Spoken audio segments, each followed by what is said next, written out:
Hello everyone, just a small update for every one of you. अभी हम दोबारा से 10-15 दिन का एक सेशन रख रहे हैं हमारे सारे बैचेस में 8 से 9, 9 से 10, 10 से 11। इन 3 बैचेस के अंदर हम एक प्रॉपर रिवीजन सेशन रख रहे हैं। ज़्यादा दिन का नहीं होगा, मैक्सिमम टू मैक्सिमम 15 दिन, वरना उससे पहले ही 10-12 दिन में हो जाएगा। तो जो हमारे मेजर टॉपिक्स अभी हमने कवर किए हैं उन सब टॉपिक्स का एक बार रिवीजन हो जाएगा।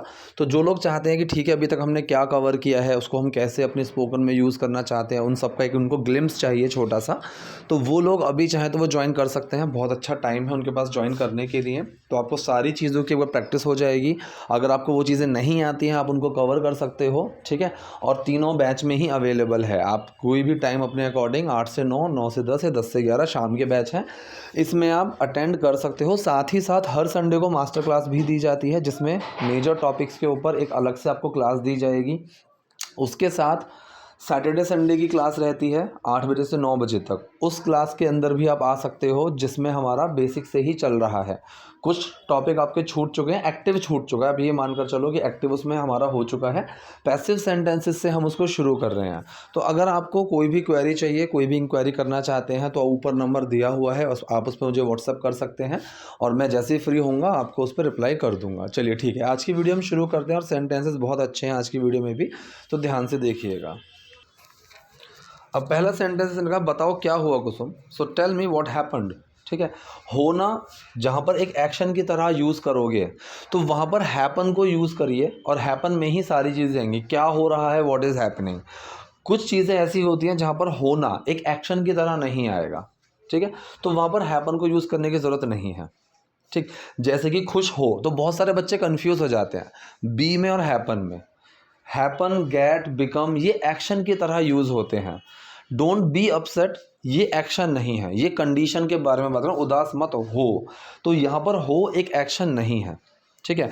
अगर मैं इसी को बोलूँ don't become upset, don't get upset, तो ये प्रेजेंट इंडेफिनिट में बन गया, ठीक। तो वहाँ पर गेट और बिकम एक एक्शन की तरह यूज़ हो रहे हैं। ऐसे ही हैपन के साथ होता है। हैपन जहाँ पर होना एक एक्शन है, क्या हो रहा है, अब हो रहा है, so what is happening. Condition में जाने की बात करते हैं तो गेट बिकम एक्शन है, और बी हमारा एक इरेगुलर वर्ब है, डोंट बी अपसेट, ठीक है। तो यहाँ पर सेंटेंस ये आया है कि बताओ क्या हुआ, टेल मी। ये जो छोटा सा सेंटेंस है बताओ, ये एक इम्पेरेटिव सेंटेंस है जहाँ पर हम किसी को कुछ करने के लिए कहते हैं, तो सीधा उस काम से शुरू करना होता है जो काम करने के लिए कहा जा रहा है। तो मुझे बताओ, टेल मी, क्या हुआ, व्हाट हैपेंड कुसुम। और ये क्या हुआ, ये जो सेंटेंस है ये पास्ट इंडेफिनिट है।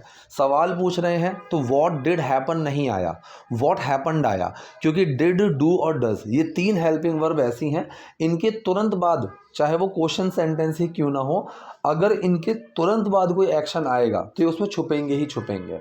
अगर आपको फोर्स लगाना है, किसी चीज़ पर जोर देना है, तो आप इनको बाहर निकाल सकते हो। जैसे कि मैं स्कूल जाता हूँ, आई गो टू स्कूल, अरे जाता तो हूँ, I do go to school, तो वहाँ पर आप डू को बाहर निकाल सकते हैं, डज या डिड को बाहर निकाल सकते हैं। कि मैंने तुम्हें कॉल किया था, आई कॉल्ड यू, मैंने कॉल किया तो था, आई डिड कॉल यू, ठीक है। तो बताओ क्या हुआ कुसुम, टेल मी व्हाट हैपेंड कुसुम। ये कह रही है खाना तैयार है, मैं सोने जा रही हूँ। खाना तैयार है, अब इसने कहा कि खाने की इसने कंडीशन बताई, तो फूड इज़ रेडी या फिर डिनर इज़ रेडी। ऐसी चीज़ों में ये जो इज़ एम आर का हम यूज़ करते हैं, वॉज, वर या will be, state of being में जो हम यूज़ करते हैं, ये कुछ नहीं है, ये बी की ही फॉर्म्स हैं। बी की ही फॉर्म्स होती हैं ये, फर्स्ट, सेकंड और फ्यूचर फॉर्म्स, ठीक है। अभी हमारा स्टेट ऑफ बीइंग का टॉपिक आएगा नेक्स्ट। अभी हमारा वुड का टॉपिक ख़त्म हो रहा है बैच के अंदर, तो वुड का टॉपिक ख़त्म करने के बाद फिर हम नेक्स्ट जो टॉपिक रहेगा वो स्टेट ऑफ बीइंग ही रहेगा। सुनने में इजी लगता है लेकिन थोड़ा सा है इसके अंदर भी चीज़ें, you should also know and you should take care about. फिर हमारा मॉडल्स आएगा, ये छोटे छोटे से टॉपिक्स हैं जो अभी हमारे रह रहे हैं। सो खाना तैयार है, मैं सोने जा रही हूँ, dinner is ready, I am off to bed, I am going to bed, I am going to sleep, कोई दिक्कत नहीं है, बोल सकते हो आई एम ऑफ टू।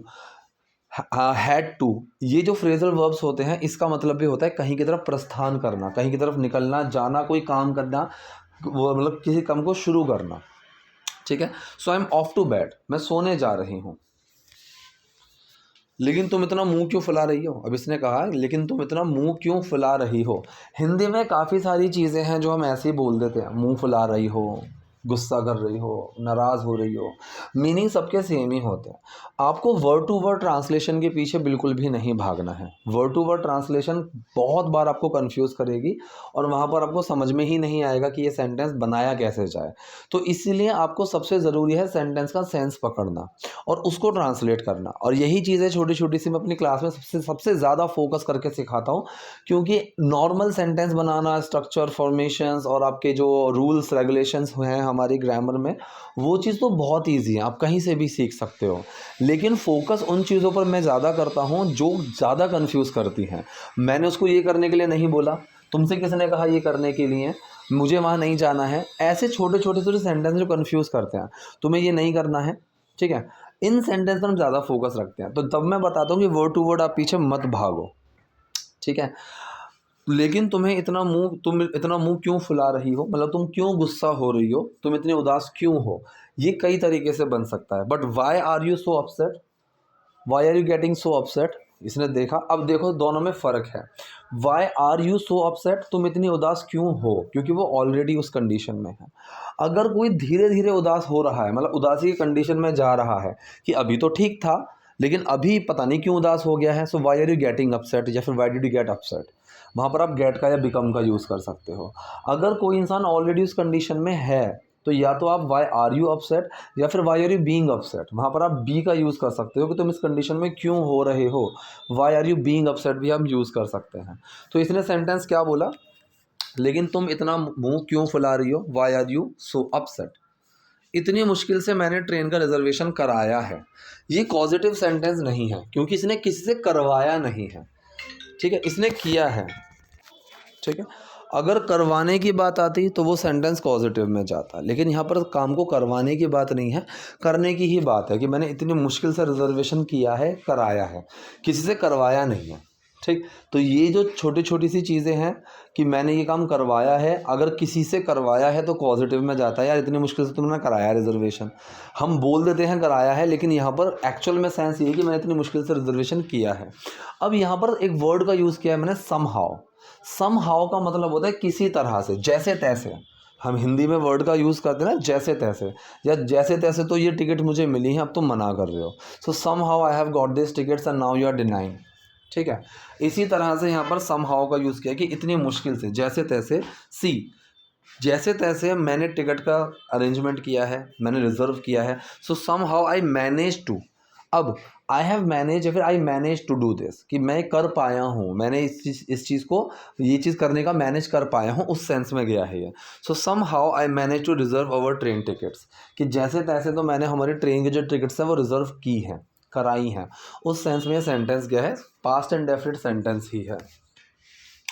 ये कह रही है क्या देखूँ मैं इस टिकट में, ठीक है, क्या देखूँ, यही ये जो सेंटेंस है, क्या देखूं, क्या करूं, ये 3-4 तरह से सेंटेंस बन सकता है। सबसे पहला तरीका है कि आप यहाँ पर शुड का यूज़ भी कर सकते हो, ठीक है, कि मैं क्या करूं, व्हाट शुड आई डू। दूसरा तरीका है टू का आप यूज़ कर सकते हो, व्हाट टू डू, यार क्या करा जाए, क्या किया जाए, उस सेंस में। और एक तरीका है आप यहाँ पर हेल्पिंग वर्ब को बाहर निकाल सकते हो और वहाँ पर सब्जेक्ट लगाना पड़ेगा, what do I do, where do I go, आप डू डस को इस तरीके से बाहर निकाल सकते हो। तो इसने कहा कि क्या देखो मैं इस टिकट में, सो इसको अलग तरीके से कैसे बनाया गया, what is there for me to see in this ticket, कि इस टिकट में देखने के लिए है क्या मेरे लिए, ठीक है, मतलब मेरे लिए क्या है इस टिकट में देखने वाली बात, उस सेंस में टिकट गया, सॉरी सेंटेंस गया है, ठीक है। So what is there for me, there का यूज़ हम करते हैं किसी चीज़ की एग्जिस्टेंस या प्रेजेंस के लिए। मैं कई बार बता चुका हूँ कि देयर इज़ अ मैन, एक आदमी है वहाँ पर, हम बस एग्जिस्टेंस प्रेजेंस के बारे में बता रहे हैं। तो इसने कहा कि मैं क्या देखूं, मेरे देखने के लिए क्या है, so what is there for me, मेरे लिए, so what is there for me to see, देखने वाली बात देखने को, so what is there for me to see in this ticket, तो मेरे लिए इस टिकट में देखने को है क्या, वो उस सेंस में गया है सेंटेंस से। So what is there for me to see in this ticket, कि मेरे देखने को इसमें है क्या टिकट में। हम हर बार ट्रेन से ही जाते हैं, सो एवरी टाइम, हर बार हम ट्रेन से ही जाते हैं। अब देखो से के लिए वैसे फ्रॉम का यूज़ कर सकते हो, ऑफ का यूज़ कर सकते हो, बाय का यूज़ होता है, विद का यूज़ होता है, प्रेपोजिशन की क्लास में मैं अपने बता चुका हूँ ये चीज़ लेकिन अलग अलग सेंस में यूज़ होता है। फ्रॉम का, ऑफ का, विद का या बाय का अलग अलग तरह से यूज़ होता है। तो बाय का एक यूज़ ये भी है कि किसी वाहन से जब हम ट्रैवल करने की बात करते हैं, ठीक है, तो वहाँ पर हम बाय का यूज़ करते हैं कि we will go there by plane, कि हम वहाँ प्लेन से जाएंगे। We will go there by bus, हम वहाँ बस से जाएंगे। तो वो जो से का सेंस लेकर चलता है और एक व्हीकल हो तो वहाँ पर हम क्या लगाते हैं, वहाँ पर हम बाय का यूज़ करते हैं। एक बाय का सेंस ये भी आता है कि किसी काम को करने से, ऐसा बोलने से, ऐसा करने से, ऐसा सोचने से, रोज़ प्रैक्टिस करने से, रोज़ वीडियोस देखने से, तो वहाँ पर भी आप बाय प्लस आईएनजी का यूज़ करेंगे। So by watching these videos every day, ठीक है। दूसरा एक बाय का यूज़ ये होता है कि किसी वाहन से, ठीक। तो सेंटेंस क्या आया कि हम हर बार ट्रेन से ही जाते हैं। Every time we go by train only, ठीक है। सो एवरी टाइम, हर बार हम जाते हैं, we go by train only, train से ही जाते हैं तो हम हर बार। ये कह रहा है कि ओ तो ये मामला है, ओ that's the case, that's the scenario, that's the problem. आप कुछ भी यूज़ कर सकते हो। दैट के जो यूज़ होते हैं ये मैं आपको अच्छा मतलब बैच में मैं ये चीज़ बता चुका हूँ। दिस, दैट और इट, इसमें फ़र्क होता है और उसका क्या फ़र्क है वो मैं ऑलरेडी बता चुका हूँ। तो सेंटेंस ये है कि ओ तो ये मामला है, ओ दैट्स द केस। एक सेकेंड इसने कहा तो इसीलिए तुम इतनी परेशान हो कि हम प्लेन से नहीं जा रहे हैं। तो इसीलिए अब देखो, तो से अगर सेंटेंस शुरू हो तो उसके लिए तो आप सो या देन का यूज़ कर सकते हो, ठीक है। कई बार ऐसा होता है कि तो सेंटेंस के बीच में आ जाता है जिसका कोई मीनिंग नहीं होता। फॉर एग्जाम्पल मैंने इसको ऐसा बोला कि मैंने तो उसको ऐसा कुछ नहीं बोला, मैंने तो उसको नहीं मारा, मैंने तो ऐसा नहीं कहा। अब इस तो का कोई सेंस नहीं है। मैंने ये नहीं बोला, मैंने तो ये नहीं बोला, दोनों में कोई फ़र्क नहीं है, ठीक है। तो ऐसे सेंसेस में आपको तो के लिए कुछ लगाने की ज़रूरत नहीं है। अगर तो से सेंटेंस शुरू हो या फिर बीच में भी शुरू होता है, जैसे कि उसने मुझे मारा था तो मैंने उसको गाली दी, यहाँ पर तो से एक सेंटेंस शुरू हो रहा है कि उसने मुझे मारा था तो मैंने उसको गाली दी, तो एक सेंस लेकर चल रहा है। इस तो के लिए आप देन या सो का यूज़ कर सकते हैं यहाँ। अच्छा तो इसलिए तुम परेशान हो, तो इस तो के लिए आप चाहो तो सो, और सो एक तो और इसीलिए दोनों का सेंस लेकर चल रहा है। दैट इज़ वाई या फिर सो दैट्स वाई तुम परेशान हो, यू आर अपसेट, कि हम प्लेन से नहीं जा रहे हैं। Because, so you are upset तो तुम परेशान हो क्योंकि हम प्लेन से नहीं जा रहे हैं। Because we are not travelling by plane. तो ये तो नॉर्मल प्रेजेंट कॉन्टीन्यूस सेंटेंस है, इसमें तो कोई कन्फ्यूजन नहीं होगी कि वी आर नॉट ट्रैवलिंग या फिर we are not going by plane, हम प्लेन से नहीं जा रहे हैं। तो पूरा सेंटेंस क्या बना, तो इसीलिए तुम परेशान हो कि हम प्लेन से नहीं जा रहे हैं। So you are upset because we are not going by plane. इसने कहा कि हमारी शादी के समय आपने वादा किया था। वादा किया था सीधी सी बात है, पास्ट इंडेफिनिट सेंटेंस है, एक एक्शन है जो पास्ट में किया था, ठीक है। हमारी शादी के समय, आप इसमें eight the time of our marriage जिस सेंटेंस के शुरू में लास्ट में लगा सकते हो। तो किसी समय पर, देखो शादी के समय पर जब भी हम किसी भी ओकेजन की बात करते हैं और उस ओकेजन का मीनिंग आए कि उस ओकेजन के दौरान, मतलब उसी ओकेजन के टाइम पर, जैसे मैंने कहा दिवाली के टाइम पर, दिवाली पर, तो दिवाली पर में कई मीनिंग आते हैं। एक तो होता है इन दिवाली, दिवाली के आसपास का टाइम, कि दिवाली पर बहुत सारी कंपनी सेल लगाती हैं, मतलब वो दिवाली के आसपास का टाइम आ गया, ठीक है। दूसरा होता है ऑन दिवाली, दिवाली वाला दिन आ जाता है, वो दिवाली पर हम घर की सफाई करते हैं, ये भी दिवाली पर हो गया, तो ये ऑन दिवाली होगा। एट दिवाली का मतलब क्या होता है, जिस टाइम पर हम पूजा कर रहे होते हैं वो होता है एट दिवाली, कि I will wear this new kurta at Diwali. अब मैं ऑन दिवाली तो पहनूंगा नहीं, क्योंकि ऑन दिवाली तो मुझे घर की सफाई करनी होगी, तब तो मैं पहनूंगा नहीं। इन दिवाली, दिवाली के आसपास के टाइम पर भी नहीं पहनूंगा, मैं इसको दिवाली की जब पूजा होगी उस टाइम पर पहनूंगा, तो एट दिवाली। इसी तरह से at the time of our wedding, मतलब ये बोल रही है कि वेडिंग के टाइम पर, जिस टाइम पर इनकी वेडिंग हो रही थी, जब ये आसपास बैठे होंगे, या उस टाइम की बात कर रही है। On the day of wedding, शादी वाले दिन, लेकिन यहाँ पर eight the time of wedding, उसी शादी के टाइम पर आपने वादा किया था। You promised, you did promise, subject आया यू, हेल्पिंग वर्ब आया डिड, एक्शन आया प्रोमिस, तो डिड छुपा प्रोमिस में और वो क्या बना, प्रोमिस्ड। तो हमारी शादी के समय पर आपने वादा किया था, at the time of our wedding you promised, आपने वादा किया था कि आप मुझे हवाई जहाज़ पर ले जाओगे, ठीक है। यू विल टेक मी, लेकर जाना किसी को, वहाँ पर टेक का यूज़ करेंगे, ठीक है। अब यहाँ पर कन्फ्यूजन ये आ जाती है, यू वुड टेक मी या फिर यू विल टेक मी, ठीक। अभी देखो ये एक ऐसी चीज़ है जो फ्यूचर में कभी भी हो सकती है, वो टाइम ख़त्म नहीं हुआ है। अगर पास्ट में बैठ के फ्यूचर की बात कर रहे हैं और वो टाइम जा चुका है तो आप वुड का यूज़ करो, लेकिन अगर वो टाइम आया ही नहीं है तो आप विल का ही यूज़ करेंगे। तो एक छोटा सा मिसकंसेप्शन है कि हमेशा पास्ट में बैठ के अगर फ्यूचर की बात करें तो हमेशा वुड आएगा, ऐसा पॉसिबल ही नहीं है, हमेशा वुड नहीं आएगा। अगर वो टाइम बीत चुका है फ्यूचर वाला तो वुड लाएगा, अगर वो टाइम आया ही नहीं है तो विल ही आएगा।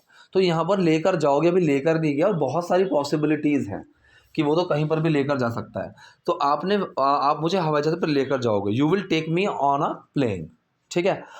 किसी भी वाहन की जब हम बात करेंगे, एक तो होता है उससे आना जाना, हवाई जहाज़ से लेकर जाओगे तो बाय का यूज़। लेकिन अगर मैं अपनी स्थान बता रहा हूँ कि मैं गाड़ी में हूँ, मैं हवाई जहाज़ में हूँ, तो यहाँ पर क्या होता है कि अगर आप किसी ऐसे व्हीकल में हो जिसमें आप उठ नहीं सकते, चल फिर नहीं सकते, तो इनका यूज़ करोगे। और अगर आप ऐसे व्हीकल में हो जिसमें आप उठ सकते हो, इधर उधर आ जा सकते हो, तो आप ऑन का यूज़ करोगे। तो आप मुझे हवाई जहाज़ पर ले जाओगे, you will take me on a plane, तो यहाँ पर ऑन का यूज़ होगा। फिर आप मुझे ट्रेन से शिमला ले गए, ठीक है। फिर आप मुझे ट्रेन से शिमला ले गए, देन यू टुक मी, फिर लेकर जाने वाली बात आ गई और ये चला गया पास्ट में। You took me Shimla train से, ठीक है। तो यहाँ पर बाय ट्रेन आया, तो पास्ट इंडेफिनिट सेंटेंस हो गया। फिर आप मुझे ट्रेन से शिमला ले गए, then you took me Shimla by train, ये कह रहा है लेकिन शिमला में कोई हवाई अड्डा नहीं है। अब देखो यहाँ पर फिर किसी चीज़ के एग्जिस्टेंस या प्रेजेंस की बात आ गई, किसी चीज़ का होना ना होना, कोई चीज़ है कोई चीज़ नहीं है, फिर से उस चीज़ की बात आई तो हम यहाँ देयर का यूज़ करेंगे, ठीक है। There is no, there are no, there will be no, there was no, there were no, negative में हम ऐसे बनाते हैं। So there is no airport, there is no airport in Shimla, लेकिन शिमला में तो कोई एयरपोर्ट ही नहीं है। अगेन प्रेपोजिशन का यूज़ हुआ इन, शहर से पहले, किसी कंट्री से पहले, देश से पहले या फिर सिटी से पहले हम इनका यूज़ करते हैं। But there is no airport in Shimla, लेकिन शिमला में तो कोई एयरपोर्ट है ही नहीं। ये कह रही वो मुझे नहीं पता, खैर छोड़ो आप खाना खा लो।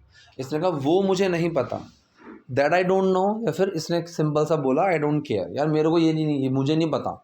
हम ऐसे बोल देते ना, मुझे नहीं पता, आई डोंट केयर भाई, मुझे नहीं पता, खैर छोड़ो, वेल लीव, आप खाना खा लो, यू हैव योर डिनर, ठीक है, खाना खा लो, यू हैव योर डिनर। ये थी आज की वीडियो, आज के सेंटेंसेस। आई होप वीडियो आपको यूजफुल रही होगी। कोई डाउट कोई क्वेरी हो तो do let me know in the comment section. Video पसंद है लाइक कीजिए, नए हैं लाइक सब्सक्राइब दोनों कीजिए। Thank you.